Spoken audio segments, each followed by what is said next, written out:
California gas stations are already posting $5.87 per gallon, according to GasBuddy data from April 6th, and the national average has crossed $4.12, according to AAA, the highest level since August 2022, when Russia's invasion of Ukraine shook energy markets, and that number has risen more than 38% in 6 weeks, which means gas went up more than $1 since February 27th. The last day before the United States and Israel launched airstrikes against Iran, and the Iranian military responded by closing the Strait of Hormuz, the narrow waterway between Iran and Oman through which 20% of the world's oil supply flows every single day. Diesel is even worse. Diesel hit $5.62 per gallon, according to AAA, a 49% increase since the war began, and diesel was already in short supply before the first missile was fired. And I want to talk to you very directly about what happens next, because the numbers I am going to show you over the next 20 minutes are not forecasts from doomsday preppers or fringe economists. They are projections from GasBuddy, from the Energy Information Administration, from Rapidan Energy Group, from Goldman Sachs, from RSM, and from the IEA, and all of them are pointing in the same direction. If the Strait of Hormuz remains disrupted through the summer driving season, which begins Memorial Day weekend and runs through Labor Day, the national average price of gasoline will almost certainly cross $5 per gallon.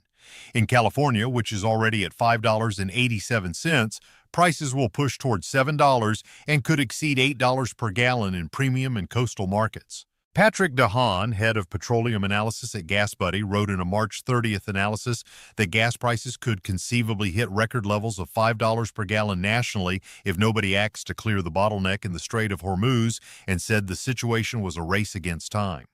That race is being lost. The Islamabad talks failed on April 12th. Trump declared a naval blockade on April 13th. The IRGC Navy threatened a severe response. And as of this recording, the strait is still effectively closed. 230 loaded oil tankers are sitting inside the Gulf with nowhere to go, and the summer driving season is 6 weeks away. People are not ready for $8 gas at the pump. And I'm going to explain exactly how we get there, what it does to every other price in the American economy, and why the government has almost no tools left to stop it.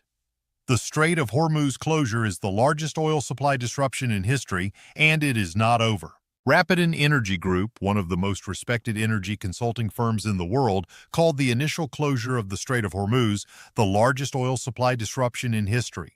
Not the largest since the 1970s, not the largest since the Gulf War, the largest in history.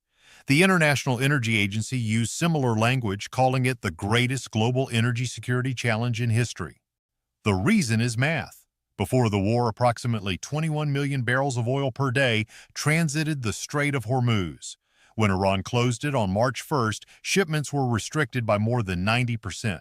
That is roughly 10 million barrels per day of production trapped inside the Persian Gulf.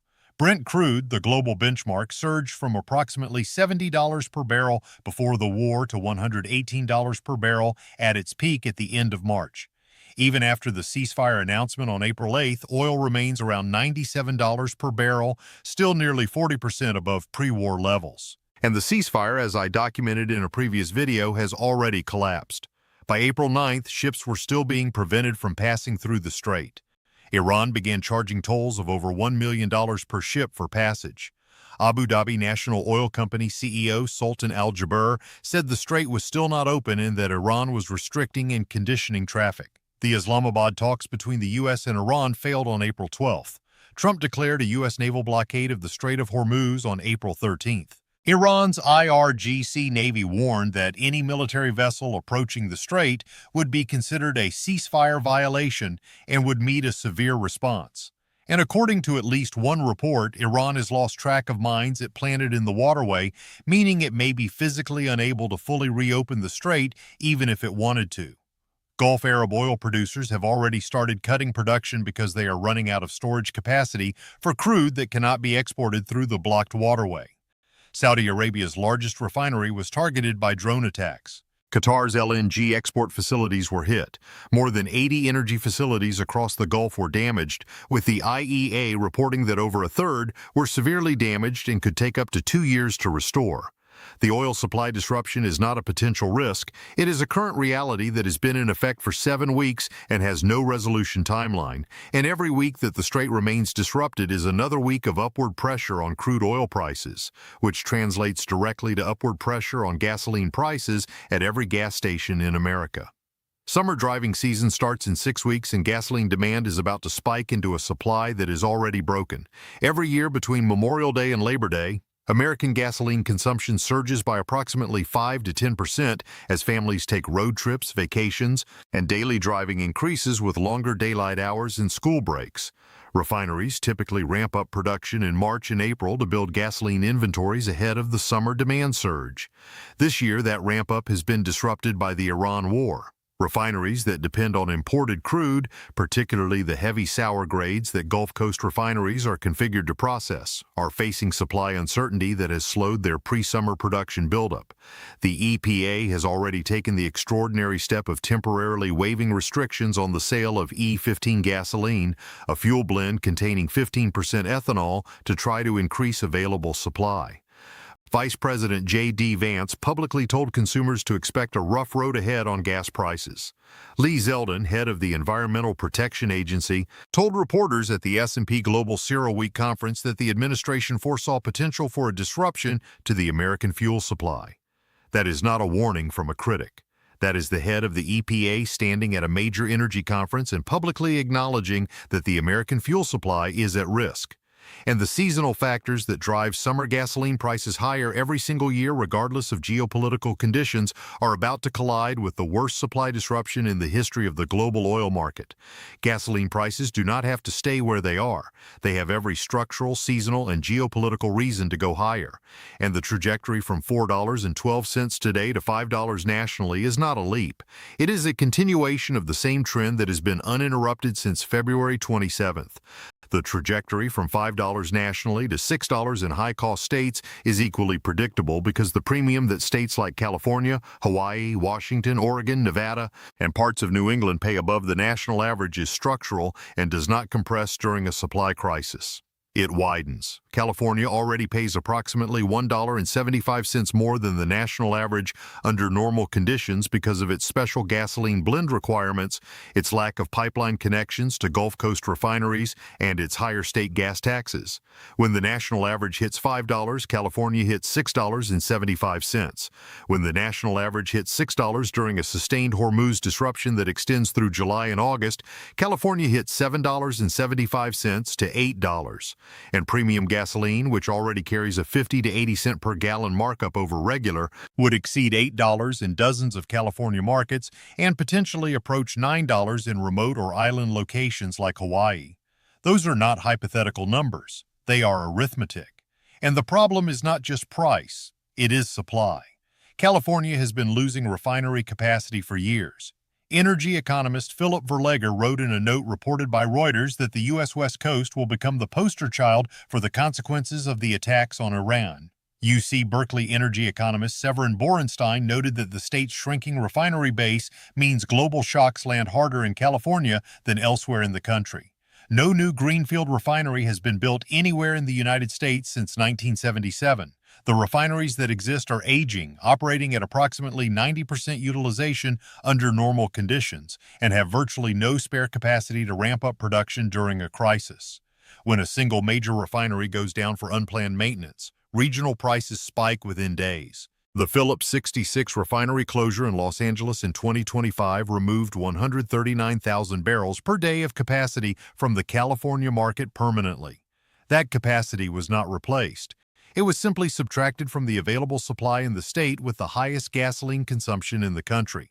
And the crudes that California refineries need most are the same heavy sour grades from Saudi Arabia and Iraq that are trapped behind the Hormuz blockade. California is importing more gasoline from foreign refineries to compensate for the lost domestic refining capacity, and those imports now cost more to produce, more to ship, and more to insure because the maritime insurance premiums for any vessel transiting anywhere near the Middle East have multiplied since the war began. The structural vulnerability was built over decades. The Iran war exposed it overnight. And the structural premium that California pays over the national average, which already averaged $1.75 per gallon before the war, is widening as the crisis continues because the factors driving it, less refinery capacity, more import dependence, higher shipping costs, and higher insurance, are all getting worse, not better. 59% of Americans said they would change their lives at $4, and we are already past that. A March 2026 survey by AAA found that 59% of Americans said they would change their driving habits or lifestyle if gas topped $4 per gallon. Gas has been above $4 per gallon nationally since March 31st, which means the majority of Americans are already at the behavioral tipping point and the price has not even finished rising. CNBC reported in early April that some Americans had already started cutting back on driving. A 70-year-old Washington, D.C. resident told CNBC that he has to curtail what he would normally do in terms of driving because the gas is really too expensive. That is a retiree on a fixed income in the nation's capital telling a national news network that he cannot afford to drive. And he is not alone. The behavioral response to $4 gas is measurable and immediate. People drive less. They combine trips. They cancel vacations, they delay purchases, they stop eating out because the cost of driving to the restaurant has been added to the cost of the meal. They stop visiting family members who live an hour or two away because a round trip now costs $30 or $40 in fuel alone. They stop taking their children to activities that require driving because the fuel cost of the commute now exceeds the cost of the activity. And all of that reduced driving translates into reduced economic activity. Restaurants lose customers, retail stores lose foot traffic, tourism destinations lose visitors, service businesses that depend on customers physically showing up see demand decline, and the businesses that are losing customers are simultaneously paying more for diesel to receive their deliveries, more for electricity to keep their lights on, and more for every input that involves transportation at any point in the supply chain. The $4 threshold was the point at which 59% of Americans said they would change their behavior. The question is what happens at $5, at $6, at $7, at $8? Because the behavioral changes do not scale linearly. They accelerate. At $4, people cut discretionary driving. At $5, people start making hard choices about commuting to work. At $6, people start missing work because they cannot afford the fuel to get there. At $7, people start falling behind on other bills because the fuel bill is consuming money that was budgeted for rent, for food, for medicine, for insurance. At $8, the American consumer economy, which is 70% of GDP, begins to contract in a way that is visible in quarterly GDP data. And the path from $4.12 today to $8 in California by July is a path that requires nothing more than the current situation continuing for another 10 to 12 weeks without resolution. Diesel at $5.62 means the price of everything you buy is about to jump again and there is no way to avoid it. The diesel price is the price that actually drives the cost of living in America, and most Americans do not understand why because they do not drive diesel vehicles. But every product in your home was delivered by a diesel truck. Every piece of food on your plate was grown with diesel-powered equipment processed at a facility supplied by diesel trucks and delivered to a grocery store by a diesel semi. Every Amazon package was loaded onto a diesel truck at a fulfillment center driven to a local distribution hub by diesel, and in many cases delivered the last mile by a vehicle that consumed gasoline whose price is also elevated. RSM chief economist Joe Bruzuelas estimated to Bloomberg that a 10% rise in diesel pushes up the headline consumer price index by 0.1%. Diesel has risen 49% since the war began. That is not a 10% increase. That is a 49% increase, which, using Bruzuelas' ratio, translates to approximately 0.5 percentage points of additional inflation from diesel alone over the coming months as the cost works through the supply chain. That 0.5 percentage points does not sound alarming until you remember that the total annual CPI was 2.4% in January and has already climbed to 3.3% in March. Adding another half a percentage point from the diesel cascade alone puts the CPI above 3.8%, a level that makes Federal Reserve rate cuts impossible and begins to approach the thresholds that triggered the 2022 inflation emergency. And diesel was already in short supply before the war began. CBS News reported that diesel had been under pressure even before the first shots were fired because global distillate inventories were low coming into 2026. U.S. distillate inventories hit a 70-year low during the 2022 energy crisis and have never fully recovered. The war in Iran has now disrupted the supply of the crude grades that produce the highest diesel yields. The heavy sour crudes from Saudi Arabia, Iraq, Kuwait, and the UAE that Gulf Coast refineries are designed to process. Those crudes are trapped behind the Hormuz blockade. The refineries that process them are running at reduced throughput because they cannot source the feedstock they were built to handle. And the diesel shortage that was already building before February 28th has been supercharged by the largest supply disruption in oil market history. The owner-operators who drive the 18-wheelers that move 72% of America's freight are paying $5.62 per gallon to fill tanks that hold 120 to 150 gallons. A full fill costs $675 to $843 at current prices. That is up from $450 to $565 before the war, an additional $200 to $280 per fill, and a long-haul trucker fills up 2 to 3 times per week. That is $400 to $840 in additional weekly fuel cost that has to come from somewhere. It comes from higher shipping rates charged to the businesses that hire the trucks. Those businesses pass the cost to consumers. And the consumer, who is already paying $4.12 for gasoline and watching their grocery bill climb, absorbs yet another layer of price increase that they cannot see because it is hidden inside the delivered cost of every product on every shelf. And the trucking companies that cannot pass the full cost increase to their customers are failing. The owner-operator bankruptcy rate has been climbing since 2023, and the diesel spike is accelerating that trend. When trucking companies fail, capacity leaves the market. When capacity leaves, shipping rates rise further. The diesel-to-consumer price pipeline is a one-way valve. Cost goes in. Higher prices come out. And there is no mechanism in the current American economy that reverses that flow. The government has almost no tools left, and the ones they have already tried are not working. The American government has 3 categories of tools to manage a gasoline price crisis: strategic reserve releases, regulatory relief, and diplomatic resolution. All 3 are either exhausted or failing. The Strategic Petroleum Reserve was at 403 million barrels before the war began, its lowest level since 1984. The IEA coordinated a 400 million barrel release from member countries' strategic reserves on March 11th, the largest in agency history. But the IEA's own director described that release as merely reducing the pain, not solving the problem. And every barrel released from the SPR is a barrel that is not available for the next crisis. The SPR was designed to hold 714 million barrels. It is now below 400 million. Refilling it at current prices of $95 to $100 per barrel would cost over $30 billion, money that does not exist in the current budget and would itself increase demand for oil in a market that is already undersupplied. On the regulatory side, the EPA has waived restrictions on E15 gasoline sales, which allows a higher ethanol blend to be sold year-round instead of only during certain seasons. That adds a small amount of supply but does not meaningfully change the price because the constraint is crude oil, not ethanol. The EPA does not have the authority to cap gasoline prices. No federal agency does.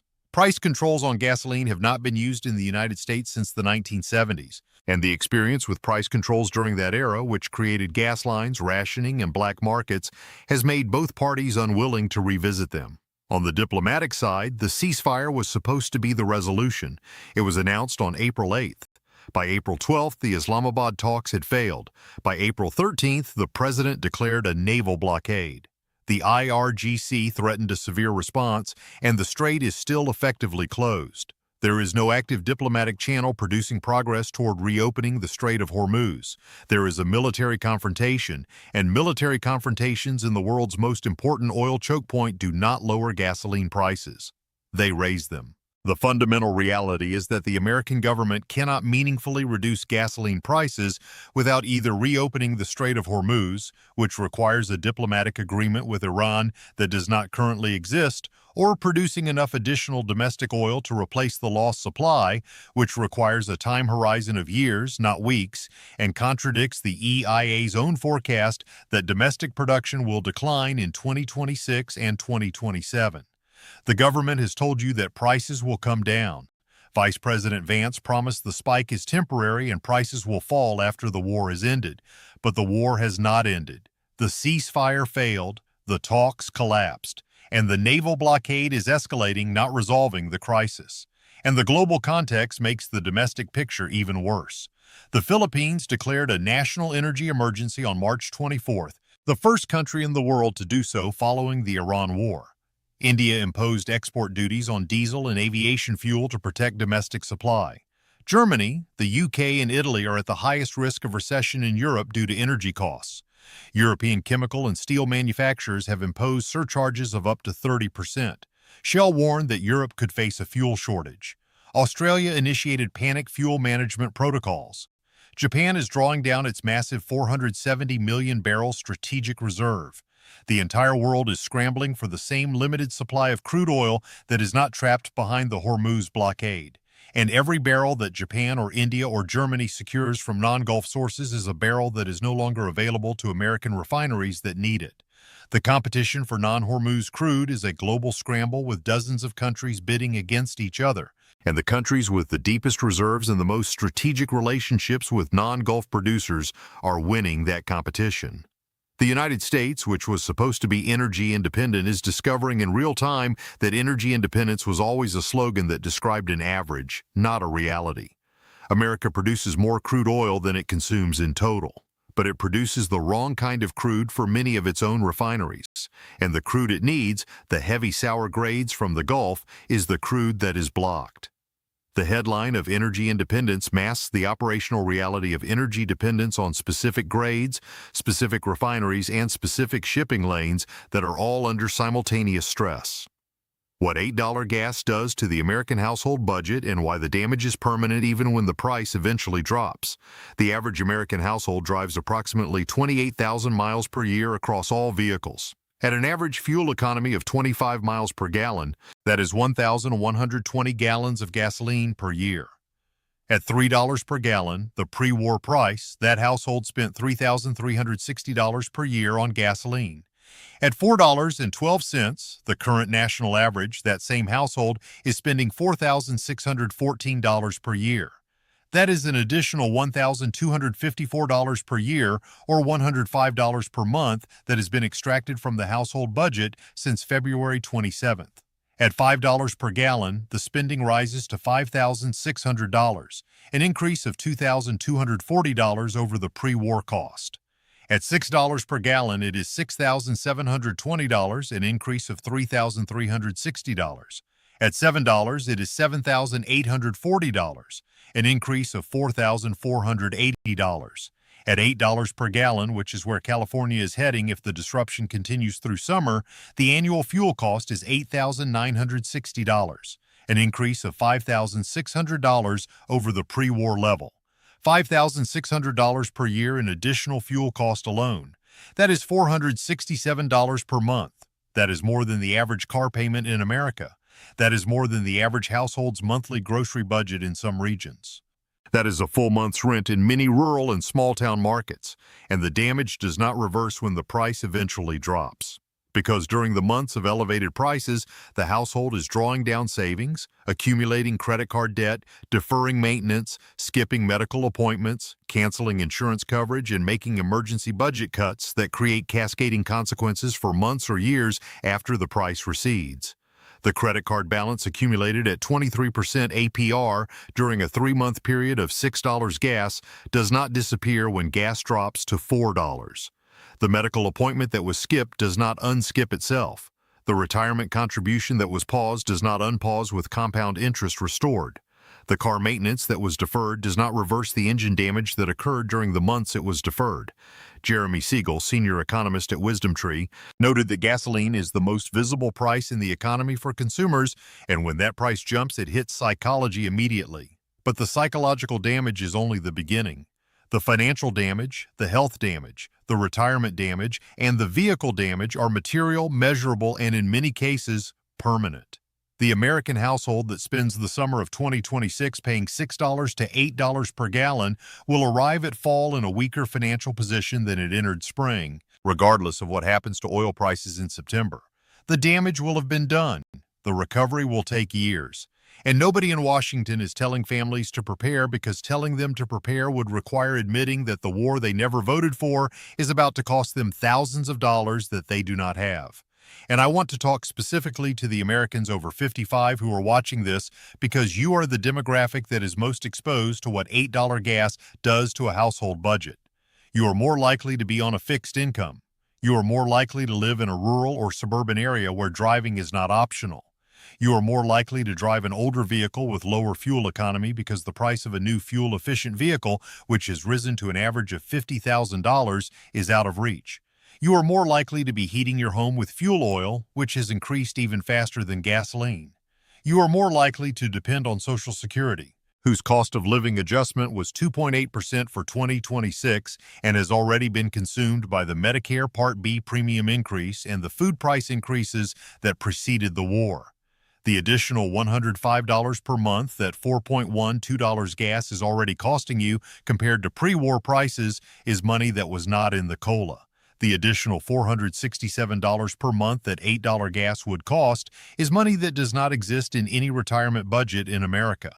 And the policy responses that could theoretically help, expanded public transportation, electric vehicle subsidies, home heating assistance, gasoline rebate checks, are either not being proposed, not being funded, or not structured to reach you before the damage arrives. The WisdomTree note was correct. Gas is the most visible price in the economy. It is the number you see every single day, posted in 6-inch tall digits on a sign at the intersection you drive through to get to the grocery store that is also charging you more because of the same war that raised the gas price. You cannot escape it. You cannot avoid it. You cannot budget around it when the increase exceeds your entire discretionary margin. And the increase is coming. It may already be here by the time you finish watching this video because the naval blockade declared on April 13th is an escalation that will push crude oil higher, and crude oil prices take approximately 10 to 14 days to show up at the pump. The prices you see today reflect the crude oil market from 2 weeks ago. The prices you will see in 2 weeks reflect the crude oil market today, and today's crude oil market is pricing in a failed ceasefire, a failed diplomatic negotiation, a U.S. naval blockade, an IRGC threat of severe response, and no clear path to resolution. The only direction that math goes is up. Share this video with every American who drives. Not because I want views, because the person who prepares for $6 gas by filling their tank today, combining their trips tomorrow, and budgeting for the increase next week is the person who will still be financially standing in September. The person who waits until the pump reads $7 to start adjusting is the person who has already lost the margin they needed. Subscribe and turn on notifications because the price is moving daily, and I will track every AAA report, every EIA update, every Hormuz development, and every refinery outage that affects what you pay at the pump. No spin, no party line, just the cost of a gallon of gas and the truth about where it is going. Take care of yourselves out there. Fill your tank before you go to bed tonight, and I will see you in the next one. Because this situation is moving daily. The price at the pump tomorrow will be different from the price today. And the price next week will be different from the price tomorrow. And every cent of increase is a cent extracted from a household budget that was already stretched past the breaking point before the first bomb dropped. The only defense you have is information, and the only time information is valuable is before the price arrives. After the price arrives, it is too late. You are already paying it.